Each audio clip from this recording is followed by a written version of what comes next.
Okay, folks, we're right on time. Great to see everybody. Hopefully everyone's doing well.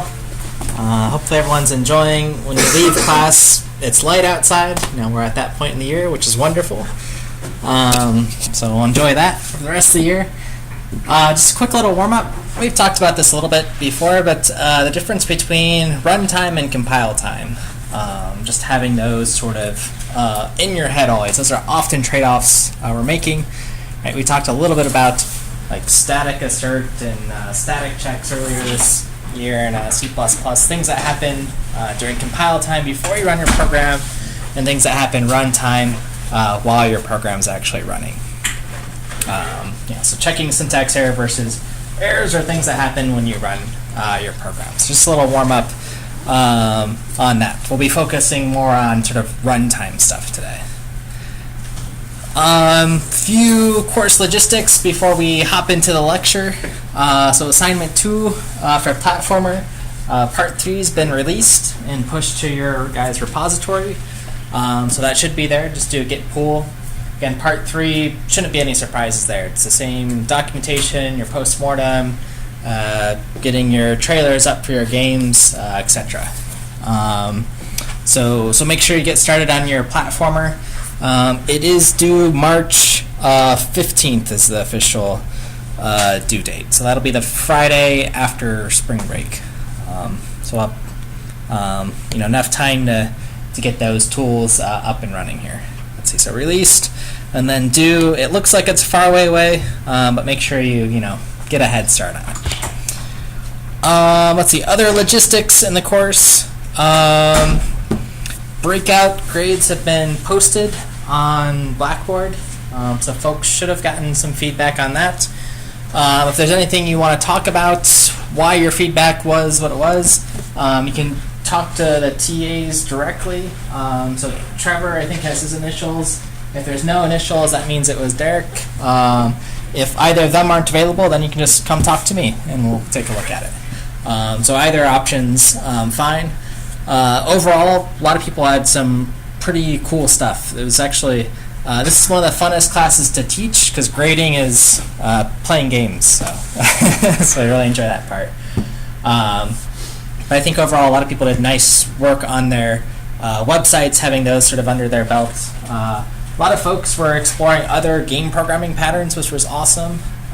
So you get to see a lot of cool things implemented almost ahead of schedule, which is cool. So we'll kind of keep moving things along in the course with that in mind. Any other questions on logistics and stuff before we jump into the lecture? Okay. No, if not, we'll move along. All right. So last lecture, a week ago when we were lecturing, we talked about rendering or image synthesis, is sort of a fancy name for it. And the different applications of 2D and 3D games, how they're structured, what the fundamental primitives are, some sort of foundations of raster graphics versus vector graphics, different camera systems, and a lot of different techniques that sort of trickle their way into more advanced engines, like different lighting models with the global illumination, things like this shown here, the levels of details, with the triangle system, so if we're going 3D and sort of how to optimize some of your data there. Then we looked both in lab and a little bit that previous lecture on different 2D systems with sprite batching, how to draw sprites all at once, sort of minimize your draw calls. Right? If you're drawing the same image with the same materials, with the same sounds, how you can sort of load up all those resources at once, sort them, and batch your operations. And then we talked about texture atlases, which might be another fancy way of saying a sprite sheet with everything packed together in just one image. Okay, and texture atlas, the algorithm version of that is just called bin packing, which can make a lot of money if you can solve that for various people. Okay, so that was last lecture, or 2 lectures, lecture and lab. And today we're going to move into talking about gameplay systems and what that sort of means just in structuring of game and game data in our engines. And there might be a few minutes left at the end of class so you can meet with your teams as well for platforming. I think everyone at this point has a team and has started working and created a repo. That was your goal for last lab, and I'll check your commit this Wednesday. All right, so gameplay systems is a topic, so talking about gameplay and what that means. To a user, when we have games, the user doesn't really care about what technology you use in your game, what programming language it is, what sort of stack of tools. They might notice the performance varies at best, but they don't really care. Right, so here's some examples of the Quake games, which at the time were very intense, low-level games. Now you can play them on the web, but the user doesn't care if it's C or assembly or JavaScript. Right, so what they care about is the gameplay. Oh, is that? Yeah. Let's see, teaching zone.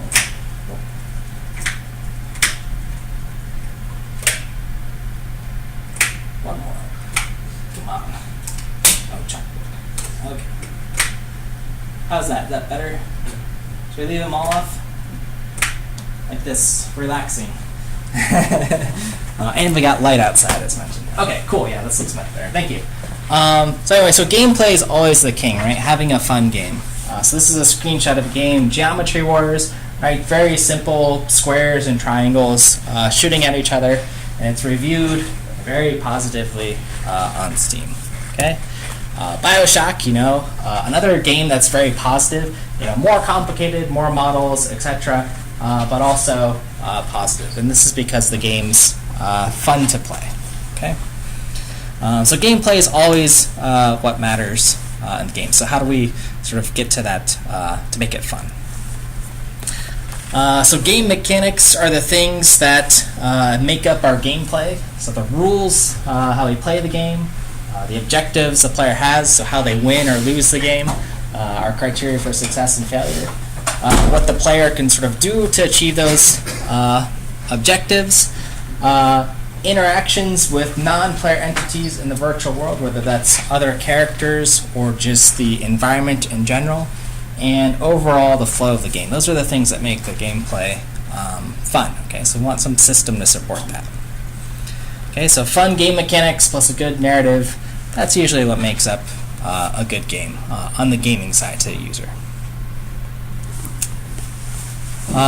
So in designing your game, this will be something you can think about for your platformer. Right, your platformer is not necessarily evaluated on how much fun it is. Right, we're focusing on the engine and the supporting tools, but you might prototype some of the features of your game. Right, so for part 2, this is one of the big exercises, having your X factor, meaning your special feature in the game that you'll sort of build or craft your engine around. Okay. Often, folks, if you've taken a human-computer interaction course, you sketch out what your game is going to look like on paper or wireframes to do this. Okay. So as you're doing this, sort of sketching out the things, whether it's the levels, objects, etc., you'll want to also think about what the components of those individual objects are. The environment. What sort of features are they? How do they interact in the overall gameplay? Okay, their actual properties. Okay, so I want to talk a little bit about the structural components of a game and just a way to think about them and how to organize them. So when you program them, again, you can have some sort of reasonable object-oriented framework to craft things. Okay, so the anatomy of a game world. Okay, and thinking about this as sort of in a patterned way. Okay. Typically, there's two, or the easiest way to break down a game is into two structured elements. Things that are static in your game world and things that are dynamic, things that you can interact with and make up the actual gameplay. Okay.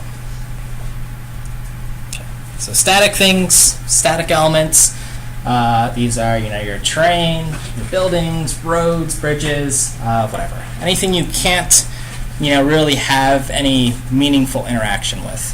other than maybe colliding with these surfaces or walking on them. They're static objects. So on the contrary, then there's the dynamic elements, right? Other characters, vehicles, weapons, power-ups, things that you collect, any lighting effects, particles, things that change or are affected by the player.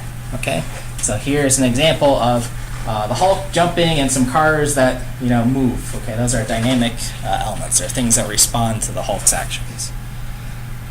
So another example could just be as simple as Mario Kart, collecting coins, and then other players can't collect them. Okay, that's a dynamic element, something that's changing the gameplay system.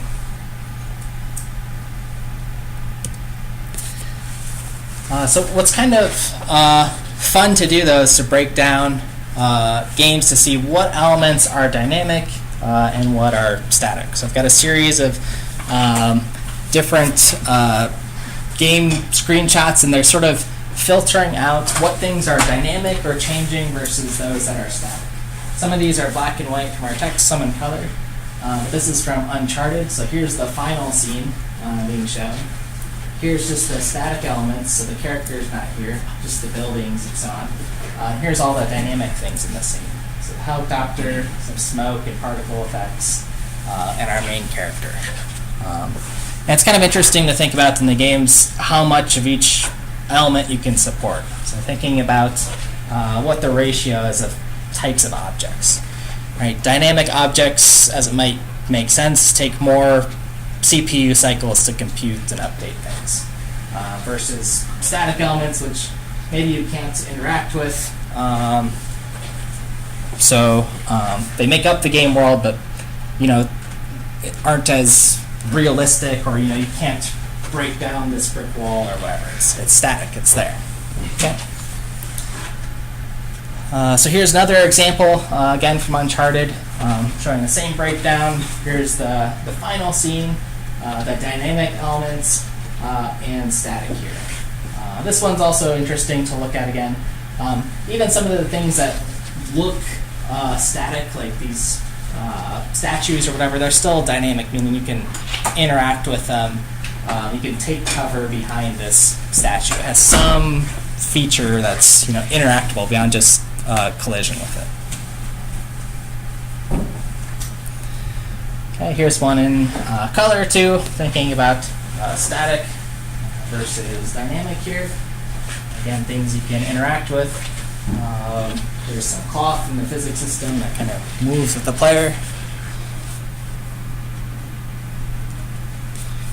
Here's a game, Asteroids, the classic, where pretty much everything's dynamic. Right? All these shapes that you can hit, break apart, and get destroyed.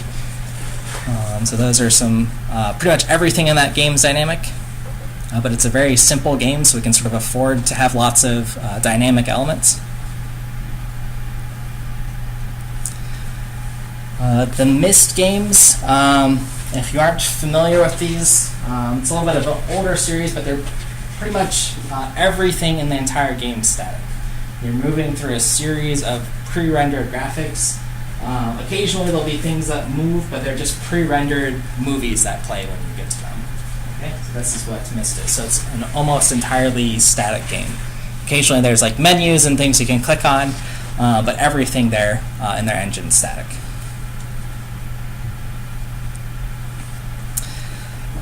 Angry Birds, right, where you're catapulting your bird into obstacles. That's a game that's much more, pretty much every element minus the background is dynamic. So this is sort of a physics-based game. And this is sort of what the trend is today, right? Moving more towards physics-based simulations, more things you can interact with. Okay. And here's just another screen capture of it. Again, right, everything in the background image, these are static things you can't interact with. And this is sort of interesting to start thinking about some of these trade-offs in the engines, because if I know if the player can or can't interact with something, if I can specifically classify that hey, this is a surface I can collide with, this is something I can't, then I can actually start using that information for optimization purposes. So this is very common in computer graphics where you can say, hey, GPU, the vertices or structure of this object won't change, so put it here in memory, versus something that will change. Okay?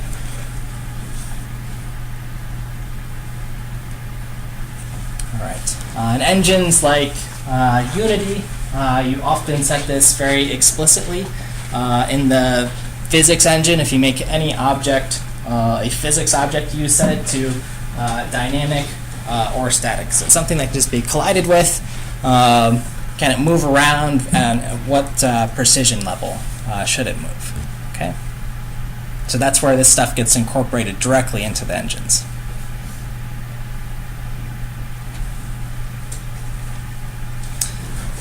So lighting systems can be static or dynamic. We looked at global illumination last time, or at least a few brief captures of it.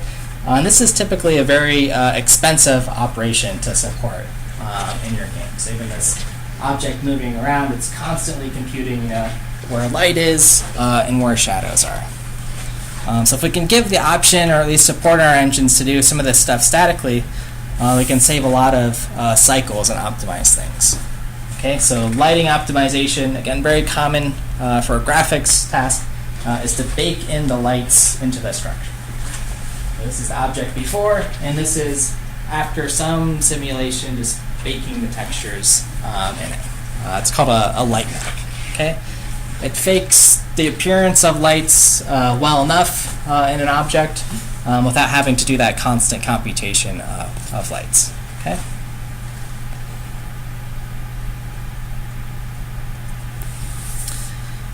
Okay, here's another fun example where the line gets a little bit blurred. So there's some battle scene going on between this side and this side, and the environment collapses, right? You can interact with this statue, you'll sort of see it selected. But after one interaction, the object becomes static. So it gets replaced in the world, then you can't interact with it anymore. Okay? So they sort of just replace that object, or substituted it in. And you might be able to see the exact point where it looks like there's a swamp once it falls. They do a pretty good job there.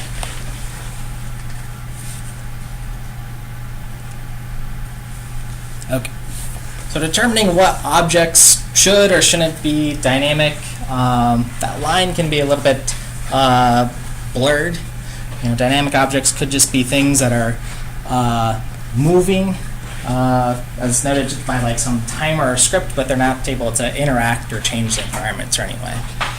And again, being able to distinguish what's static or dynamic is a way for us to save computation in our games. We don't want to simulate everything. Not everything has to be a physics-based simulation.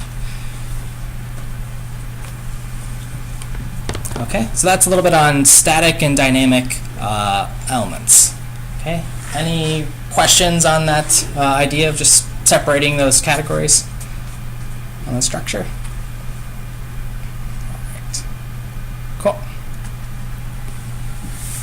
All right, so with that in mind, I want to talk a little bit about the higher level flow of just moving data around in our game world.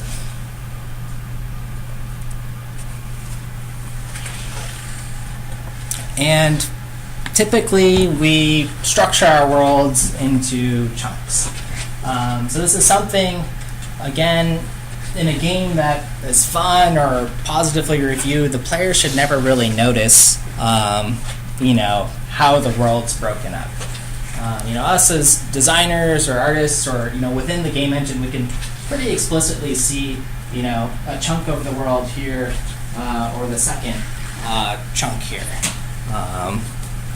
Players are typically only interacting with one chunk at a time, and then the other pieces loaded at some time.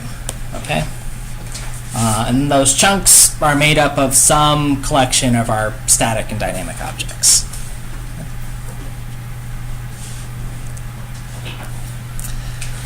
Now, earlier games sort of broke up or chunk levels in this way, primarily because of memory constraints for just how much information you could store on a cartridge, right, during runtime.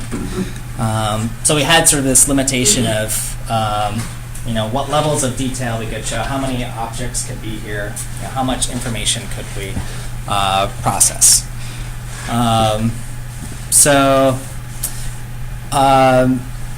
This is sort of a general, I guess two things. One point is if we have to load up chunks of level sort of one at a time, this is why a lot of early games that were released were sort of linear, right? That's why we saw sort of Mario just moving left to right. We saw sort of less open world or exploratory and sandbox games, right? This is a memory limitation. This is sort of the open question. Do you think early designers would have preferred to have games that just ran continuously without, loading levels or anything? What do you guys think about that as a feature? Will this ever, go away, the level load screen?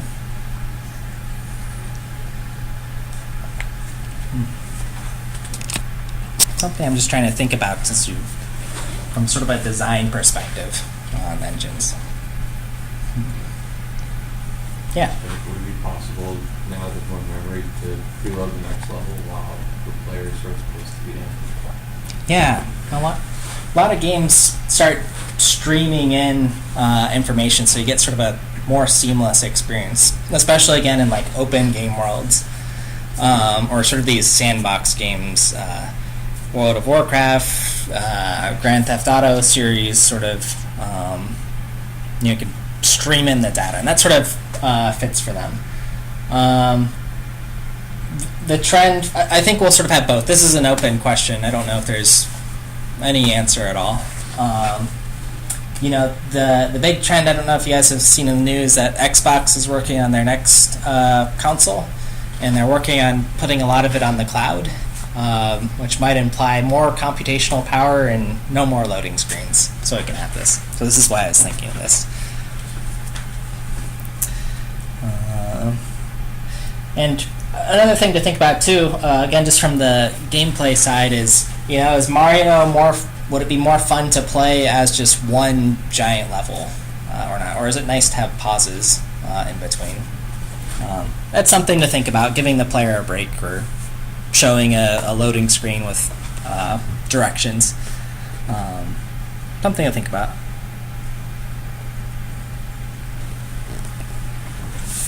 All right.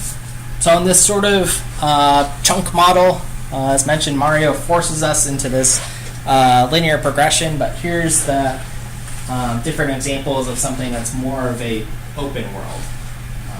So this is from a role-playing game up here. This is World of Warcraft here, just showing the different maps. They'll sort of get highlighted here. But you can think of these, each of these worlds as sort of a graph, if you want to think about a data structure. There's some topology of moving from one section to the next, but still smoothly, I guess.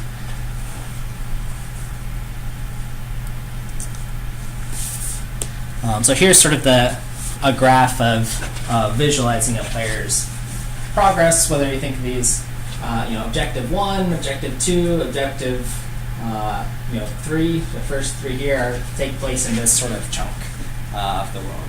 And you can see where they sort of overlap to get some sort of seamlessness into the game.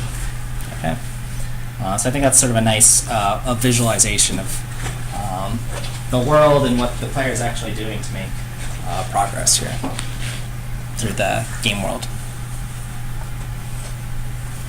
Okay, and this is what we did in our breakout projects, where we chunked our game into 3 levels.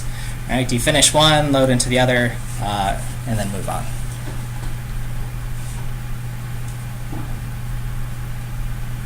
Okay. Some other ways to think about gameplay systems and how they're broken up. With the flow of the game, if you don't want to stop the game and just have sort of a linear progression, you sort of break the game into waves of progressively harder things. So this is sort of a tower defense game where you have waves of enemies coming in, and you're trying to defend them. Each chunk in this sort of environment is a wave of enemies. Okay. So again, that's just another way to think about how you're chunking your data. And then the game progresses, or you're meeting objectives by getting some sort of score. Maybe after so many waves, you get a cutscene. Just some way to indicate progress throughout the game.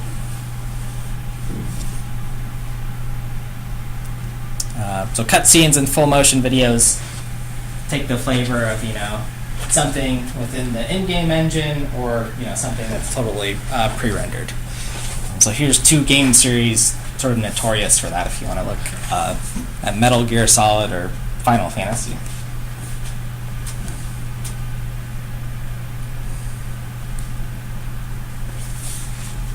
Okay. All right, so any questions? The sort of takeaway on this chunking model is building sort of a data-driven environments, separating them out into chunks, and sort of being able to navigate them. It's still in some linear order, I guess maybe in terms of the objectives that the player has to achieve, but now it's a little bit more seamless. That's what this overlap is here on our current engines.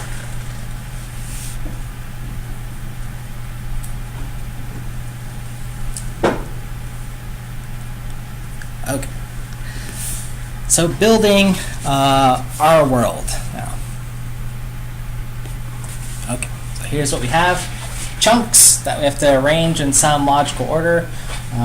Again, for us in Breakout, this is meant 3 levels. In Platformer, we just have 1 level, but for your final project, you might extend that out in sort of the Mario style.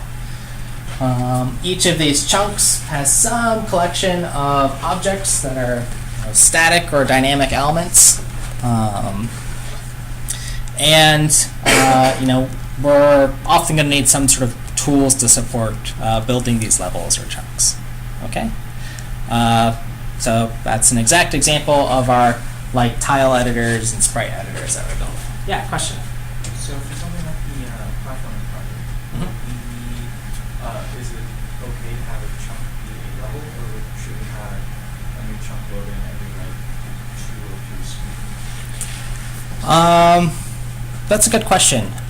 So the hard requirement on the platformer, there isn't anything that says what 1 level should be, because it is a little bit arbitrary. But if you want to load, I guess it depends on how much data you have. Typically, or my expectation is, if you just have 1 giant tile map, that's fine. If you want to break it up into pieces, that's probably even better, to break things into small pieces. The trick, what will typically happen with Platformer, if you're supporting multiple things, is to say load 3 chunks. So the one you're in, the one you're previously at, and the one after. You don't need to load many more, but as you sort of move one, you're just 1 step ahead, and that'll make things look pretty smooth. Does that make sense? Yeah. Okay, cool. So if we have 1,000,000 chunks, we don't need to load all 1,000,000, but just 3, and sort of be. It's almost like caching or preloading the next level ahead of time. And our games are small enough; it should be okay.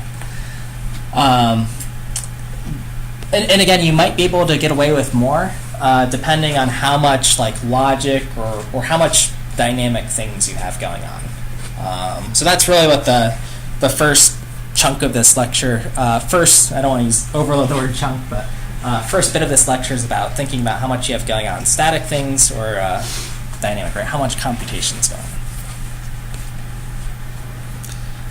on. All right. Okay, so just looking at some world editors, we've looked at a few things that sort of fall into the asset creation pipelines.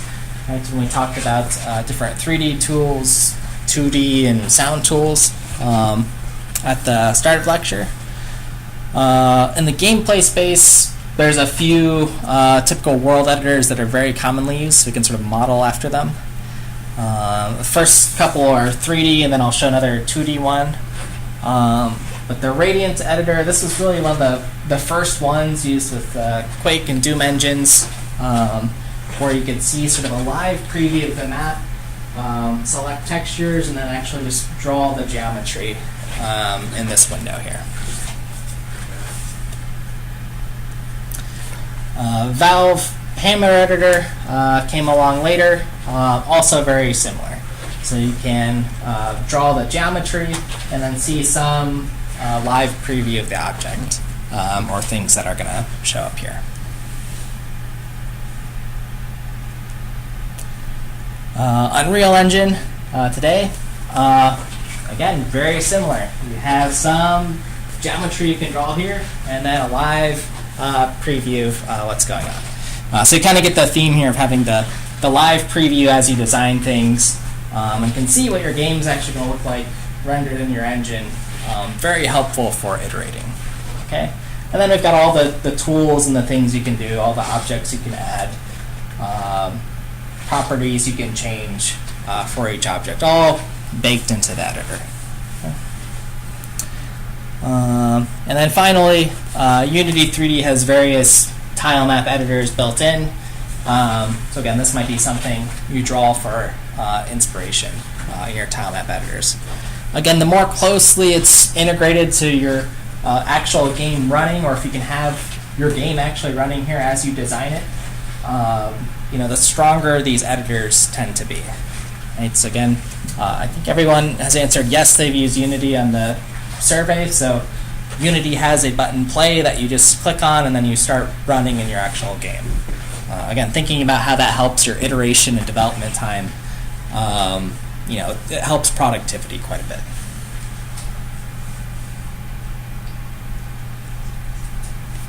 Okay, so our goal of our editors, the tools that we're building or might be using, they should be sort of easy to use, flexible, extensible, so we can do add in extra features as we need. The standard things: creating, destroying, and manipulating the world, all the entities and game objects. And the real big one to sort of support a game engine or something that's data-driven is to be able to add new object types into our game. Okay, so that's what our game programming pattern is going to be about today. Something called the object type pattern. Okay. If you've used these editors, again, Unity and so on, typically they refer to these as prefabs. So something sort of maybe made up of other things or that you've created, and then you have this new object that you can use in your game with certain behaviors or data. Okay.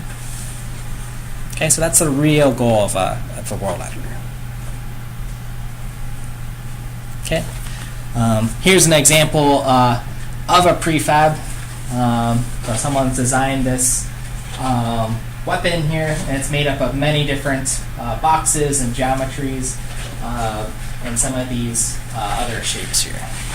Okay, so multiple 3D models, simpler things that were sort of combined together to make some totally new shape you can bring into the world. Again, 2D, 3D, doesn't matter, but the same idea. Okay, so I want to show a few features of world editors. First, just starting with one that's kind of fun to think about: chunks. This is sort of at the extreme end of what chunks in a game world look at. So this is one small chunk. The player is going to do something and then load a new piece of the level and sort of change it. This game is about manipulating time, so they're entering a fourth dimension, so that's why there's kind of some weird stuff going on. Okay, yeah, they're talking about the fourth dimension. You can see inside trees, I guess. Or it's a graphics bug.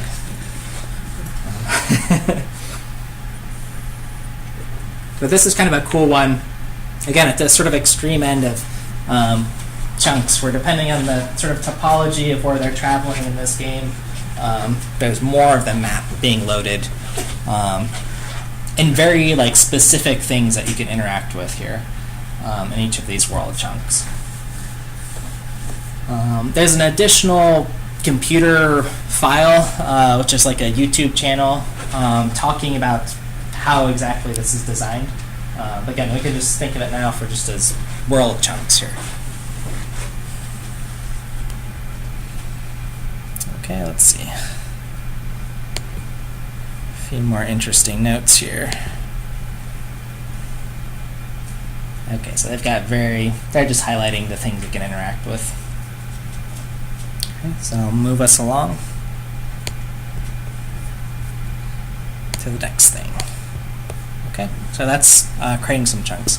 Now creating that game world, this game's been like a work in progress for like 4 or 5 years because they need like a really extreme editor to support that sort of feature of moving around in the world. Other things we've talked about a little bit, layers are handy. So here's an example of a tile map and then showing, different layers of the tile map. So again, we talked about a little bit last time how you can have multiple tile maps layered on top of each other and sort of organized. So having a visibility layer.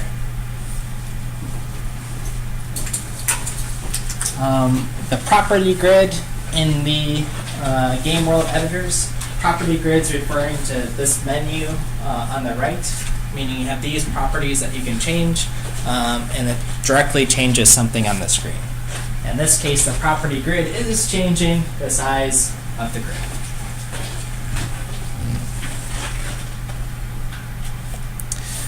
Other handy things, sort of snapping objects neatly along this grid for placement, so things look nice. They're going to move a bookcase up here and it snaps to position.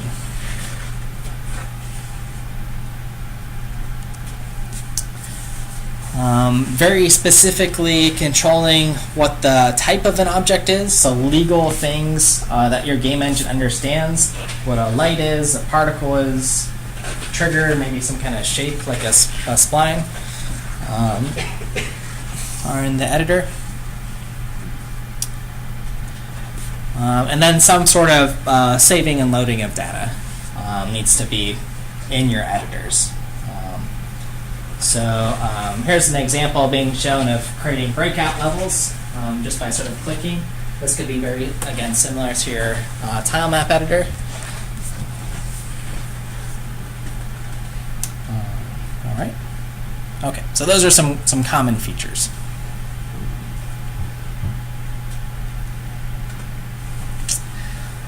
Again, as I've mentioned, game editors, if you can have the game engine running within the world itself, that's much more powerful depending on what you've implemented the editor in. And again, this is to allow for rapid iteration, so then you can actually see, if your game crashes in the editor because of something you did or some illegal behavior, you can easily find it or tease it out or have extra debugging support to get it fixed. So here's one more example. This is from something called Kodu. We don't really need to hear these folks talk. But what this is it's a game where you're building other games. So you can sort of place things. Here's a menu. Let me slow it down. Where you can see they're actually building in the logic of a game. It's sort of a block-based programming language. So here's where they're adding some logic. If you hit the gamepad and the left stick, it moves you quickly. This is an example. Okay, and they're building that all into the game here. Okay, so here's just their game editor in sort of a Minecraft-like world.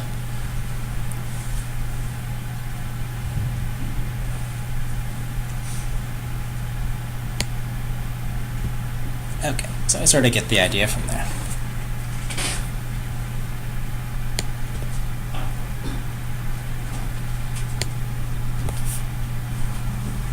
Okay.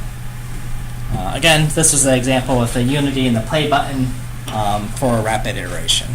Right, if you can jump in, make real-time edits, If you can save those edits, sometimes that's even better. Right, if I can move stuff around here and capture it, just speeds up iteration time.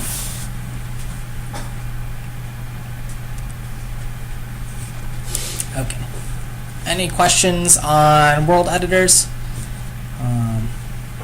The goal being to give you guys some more ideas of tools you can sort of power up your editors with for your platformers.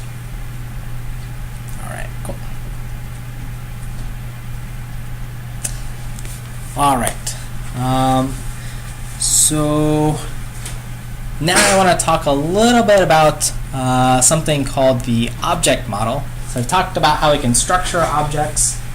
They're sort of static and dynamic. But what do those objects sort of mean, I guess? Okay. So here's sort of the object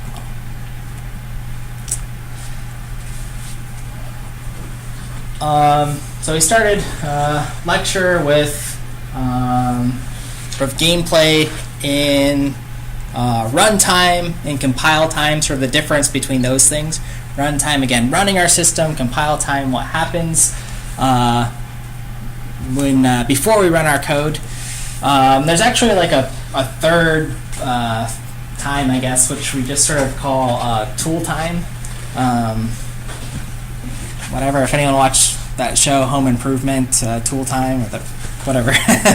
But it's sort of the third time where you're manipulating your objects and you're sort of in this like debug mode in the world editor. Okay? And the stuff that you're manipulating, both in your game and ordering tool time, is something very generically called the game object. Again, this is what Unity relies on, this sort of game object model. A few folks in their breakout project actually call this game object. This would be very familiar. And game object's very generic term for a mesh, a sprite, a light, particles, etc. Anything in the game that you can place, any static or dynamic thing. So game object, because it's an object, it has attributes and behaviors. So attributes, again, are member variables, are behaviors, functions, things we can do. And then there's some type eventually associated with a game object.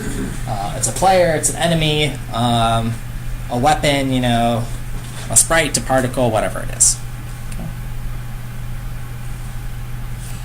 So just to put it in perspective, here's examples of game objects. One of 4 instances of ghost game objects, so there should be 4 of them here. These little pellets, these are game objects, things you can collect, dynamic things. Our hero is a game object. And, the power-up might be another example of the game object. The map itself as well. Okay, so broken up into different things.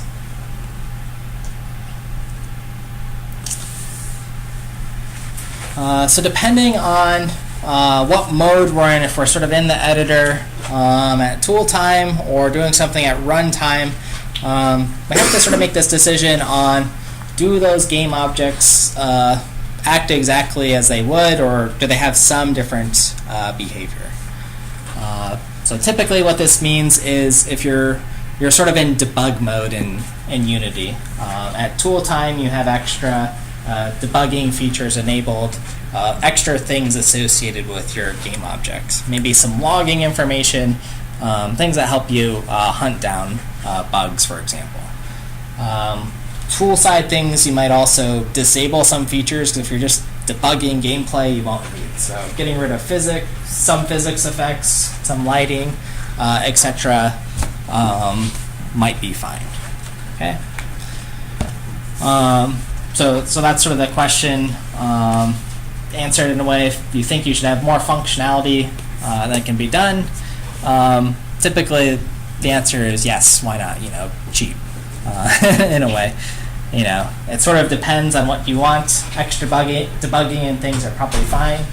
But you have to be a little bit careful with what powers you sort of give yourself when you're debugging. Because if you implement a bunch of illegal functionality and you're sort of testing this in your environment,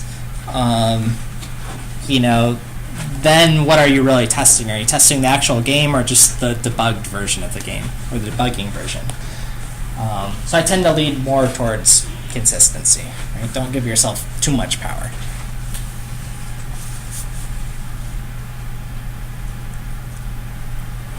Okay, so we're going to continue on game objects a little bit in a further lecture when we talk about entity component systems.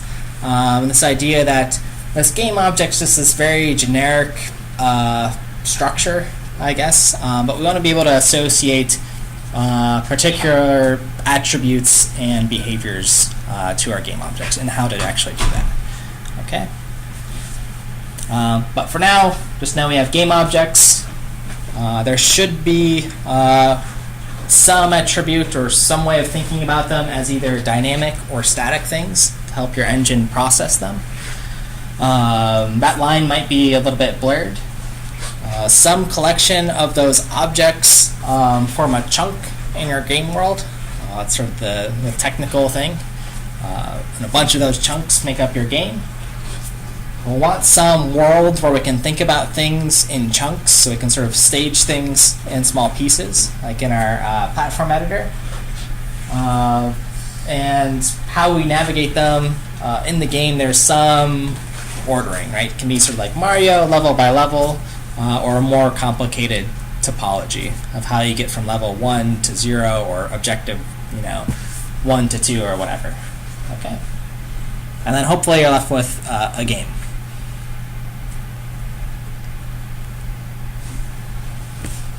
Okay. Any questions on game object or this sort of idea? Yes. Right. Awesome. Let's see it in action here with a tool called Game Maker. I will actually put some volume on this one.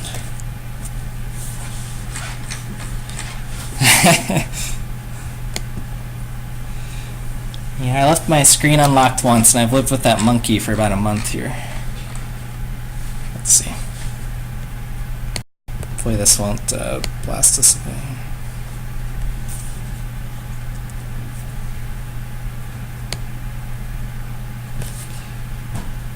Alright. Organized by category. There's various different types of resources, from sprites to tile sets, sounds, scripts, objects, rooms, and so on, which all act as the building blocks of your video game. Today we're just going to be looking at the key resources that every gaming project needs to form a functioning video game, and how those resources interact with one another. A sprite is any kind of image in your project. Here's their sprite animator tool. Bullet objects and effects to background and UI elements.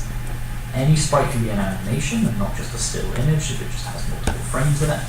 A sprite also has a coordinate known as the origin point, which determines the center point of that image when used in the game. Sprites can be imported from external PNGs, JPEGs, and artwork you've created in other software, but you can also create and edit them inside Game Maker's image editor. An object is an element of your game itself. They control the interactivity and logic of your game. They can be linked to a sprite, such as in the case of a player character or an enemy, or they can have no sprite at all and can simply be used to manage game logic in the background. Okay, so there's our game Objects are objects. controlled using events and actions. This is a key idea behind how Game Maker games work. When a certain event happens, actions can be carried out. Game Maker has many actions built in that you can access directly through its drag and drop system, whereby you literally drag and drop specific set actions together to create a chain of game logic. Alternatively, you can code your own custom actions using GML or Game Maker language, which allows you a lot more flexibility and control over exactly what happens in your game. Lastly, we're going to cover rooms. Rooms are easiest to think of as the levels or screens of your game. This is when you bring together chunks. all of the other resources of your game to actually create and flesh out your game world by placing instances of the objects you've already defined and using your other sprites to create backgrounds to create the finished package.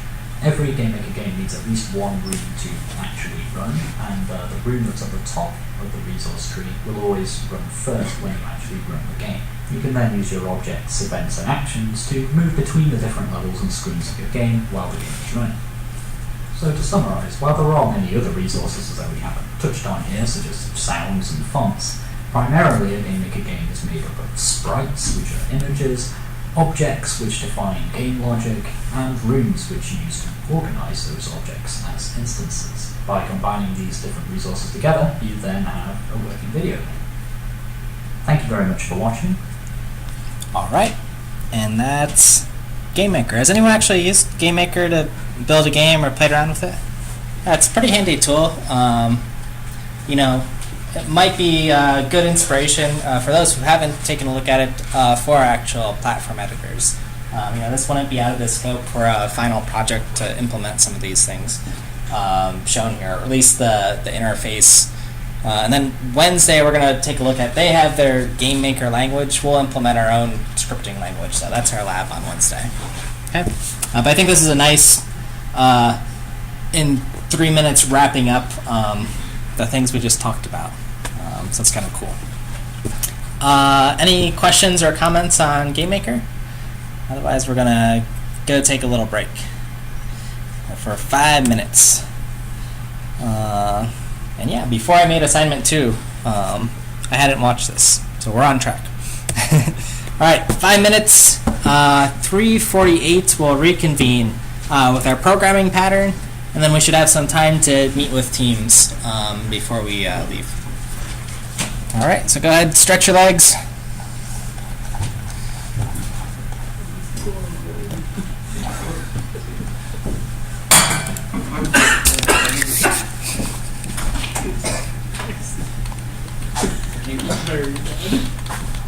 Is that one kidding me?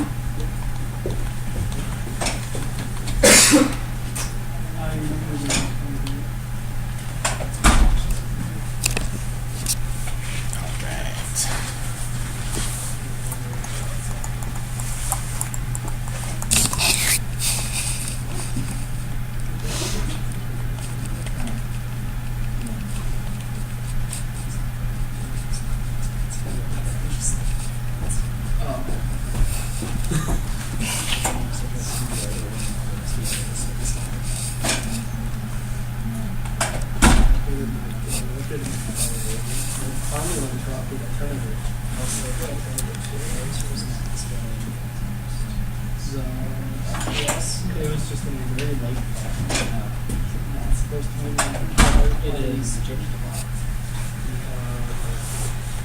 Where is it?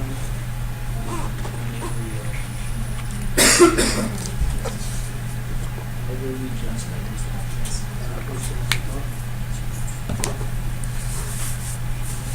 this.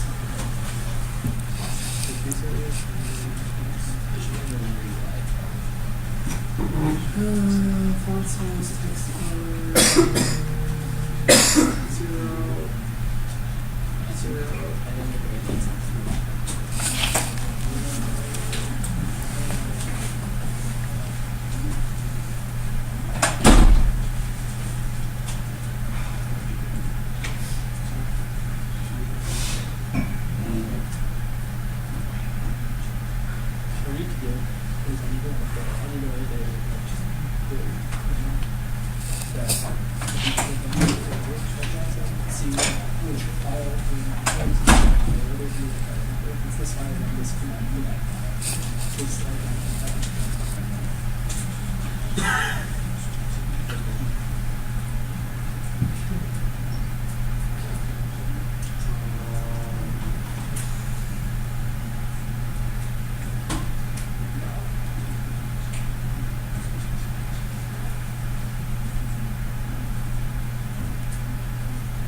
you.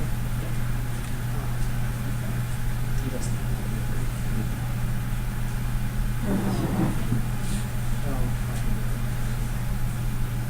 I've also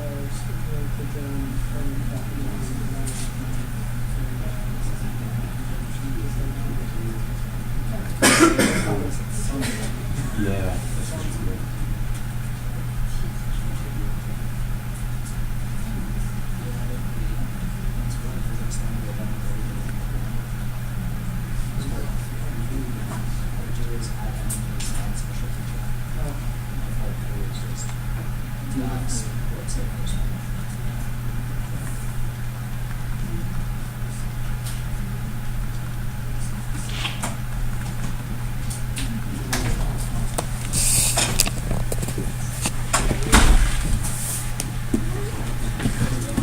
Why is this like this?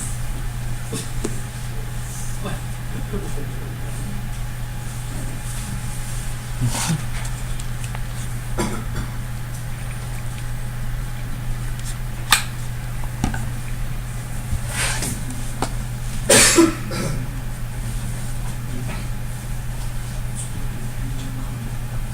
Yeah, I think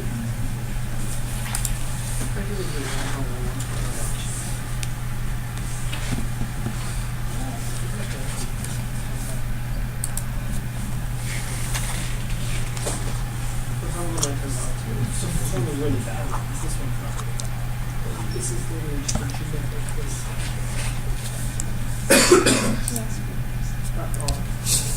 All right, folks, I'll get us back in action so we have enough time to meet at the end of class with your groups. And move us to our game programming pattern, which is the type object pattern. Okay, so what is this? The type object design pattern, it's read as, it allows the flexible creation of new classes by creating a single class, each instance of which represents a different type of object. Okay, so I think that definition's pretty clear overall from the actual design patterns book of what this type object is. There's just one class where I can sort of represent a bunch of other different subclasses.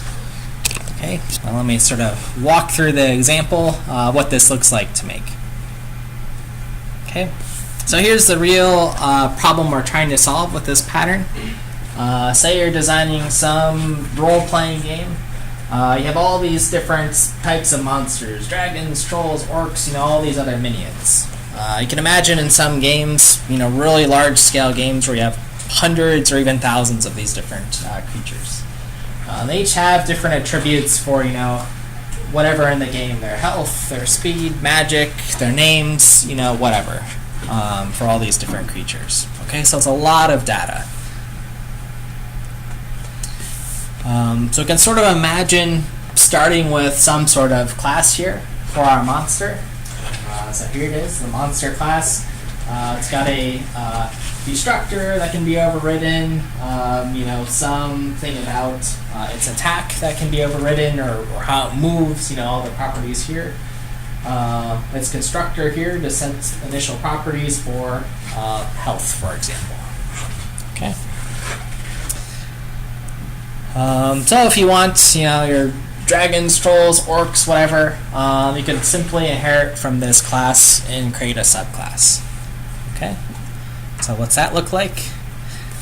Something like this. So for every new type of monster you want in your game, if you want a troll, for example, you inherit from the monster class, and then you just override the different properties. Right? So we override the get attack to say the troll, clubs you or attacks you or whatever here. The dragon breathes fire. So you just create one of these subclasses for each monster in your game. So again, then the question is, if we want 100 monsters, what do we have to do? We go in our code base and we create 100 classes. Right? So it looks something like this, right? Class after class after class, inheriting from monster, setting those properties for each class, and sort of, making sure they work. Okay. So then you get a message from your colleague who says, hey Bob, can you change the health of dragon from 50 to 51, or whatever initial property you give it. Then you get another message, Sue, change the health of the bear from 37 to 61. You're just kind of making these updates throughout your code. Then you start getting a little bit confused, with the designers going back and forth and are trying to decide, well, the bears, are they stronger than dragons, or what's the deal? You don't know. You go to test, and every time you have to make one of these changes, right, you have to recompile your code, maybe talk with other members on the team, and sort of iterate on your project in this fashion. Okay. Depending on how coupled your code is, how much code you have in your base. If you have 100 classes, this can take a lot of time to iterate on. Okay, and you're just trying to tweak and change, properties of some subclass, right? Overall, all these things are monsters. They behave pretty similar, but you just need to change some properties. So here's what we're trying to avoid in our pattern, right? Where you have one monster and then all these classes inheriting from it. Right? So again, these could be hundreds or thousands of classes at this level. Instead, we just want a very simple inheritance pattern. You have a monster, and then whatever the type that monster is, its breed. Okay, that's the example of the game programming pattern this book uses. So the breed is a class conceptually, and it represents a different type of monsters. That's what its member fields will represent. Okay, and if we can sort of have this structure, then we just define data for what it means to be a new breed. Okay, we can make this a data-driven problem, just loading up data and populating some class, and then we don't have to recompile or make changes in the code. Again, this is a data-driven solution. Okay, so the pattern, we define a type object class, something like a monster, and it has these general behaviors. Then we define a typed with a D object class. Okay. So again, the type object instance that represents the actual monster. Monsters can attack, do various things, and then we have different types of monsters, which is our typed object. And that gets a reference to the type of object, sort of describing what it can do. Okay. So in code, here's what it's going to look like. You have your general sort of typed object, the breed, and some of its attributes, its health, what it does when it attacks, the dragon breathes fire, or whatever. Sort of two fields there. And then your monster class gets a reference to that actual breed and loads the properties from there. Okay. So that example could be loading in some breed that has the attributes of the dragon or the troll. Okay. It just gets a reference to that object. Okay. So here's the as soon as we get a reference to that object, we're just directly assigning breed.getHealth is health here. Okay, so just setting it right away. Set those attributes. Same thing for attack. Here's the attack. Just call getAttack by reference directly. Okay, makes it very, very simple pattern. Okay, so there's the behaviors. So this is what we've improved with this pattern. So we haven't defined a bunch of subclasses here, just one simple inheritance here. Okay. So what does the sort of data-oriented solution look like? Well, you just have some sort of format, could be text-based, where you have your breeds, and you create your different objects one at a time by parsing this file and setting those attributes. Okay, create a new breed object for a dragon. Just have a whole array of these objects. Okay, and it could get a little bit more complex. You could have some sort of JSON file format or whatever, something just text-based and simple like this. A comma-separated file is fine. You could even implement some sort of inheritance, which is what this data format's using, where you have sort of parent breeds here. Then you might have monster and then different breeds going up through it. But again, it's much more data-driven solution. Okay. Okay, so there's some disadvantages to this actual pattern, in that every monster sort of has this breed, just sort of defined in this text-based file. So as far as what it shows up to us in C++, we lose any sort of type information, right? At least when we are creating all those classes, we have the type of object that failed. So that could be something that's useful when we debug, for example. But now that's something we have to keep track of or need some way to track down. The second issue with this pattern is, it can be a little bit more difficult to define behaviors for each type, right? All of our trolls and dragons and stuff, what if, one of those objects is a boss or can do something very differently from most monsters, okay? What would you guys say would be a solution to sort of this problem here? So if I sort of go back here, right? Some breeds, they have to overwrite properties of monsters, but there's no special functionality. I can only get the attack and set the health. But I have this really special character I want to do something else. What would be some potential solution to that? Anyone have any ideas?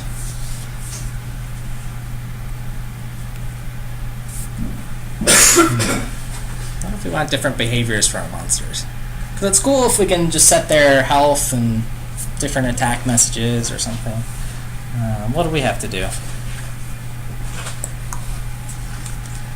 do you guys think? Simple to complex solutions. Make different breeds with each set of, or each breed being a set of monsters.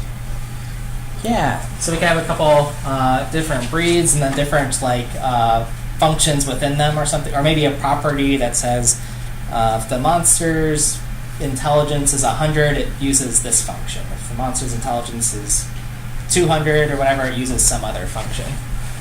So there's some way you could sort of build in or bake in some of that functionality. It could have some other logic or actually associate some script as part of the data-driven behavior here. Maybe it's in a GameMaker language or something like that. That's what they're doing in GameMaker. So those might be two solutions to this problem.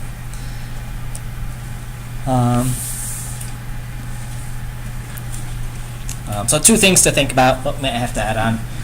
The advantages of this pattern, again, as said, again, maybe this is overkill, but we don't have to define many subclasses, right? This reduces our code base size, things compile faster, and we can iterate much quicker, right? You can get people who aren't, hardcore C++ programmers making changes in the gameplay here, okay? Your artists and designers can sort of just change attributes without having to recompile your game, okay? So some ideas, again, on adding different behaviors, just as mentioned, define a bunch of different functions or methods for enough predefined things for what monsters could do, or implement some sort of scripting language to extend functionality. Okay, and that's it with the type object pattern. Any questions on that? Everyone understand how we, if in your platformer you have 10 different enemies, they can sort of inherit from one class, if they're pretty similar? Yeah, question? All right. If not, I'm going to move to just a few just clever game design stuff to keep in mind, or at least some things that I think are cool in sort of world editors that we talked about earlier. Navigation meshes, which sort of show in a game world and sort of highlight what things you can actually interact with. So this is a screenshot in Unity showing what are sort of legal paths throughout your game editors. It's kind of cool. So again, that's going back to showing the dynamics between static and dynamic objects where you can move. It's everything highlighted in blue there is a potential path for your characters. Something that's kind of cool on editors is sort of working backwards. So we showed sort of the property grids of changing or toggling values in Unity. Sometimes it's nicer if you can just move the object around, and then you'll see the code on the other side either being generated or different properties changing. That's something called live coding. So that would be something totally cool to see in your platform editors if you wanted to sort of reverse how things are done. If you just move a tile and that generates or updates some code.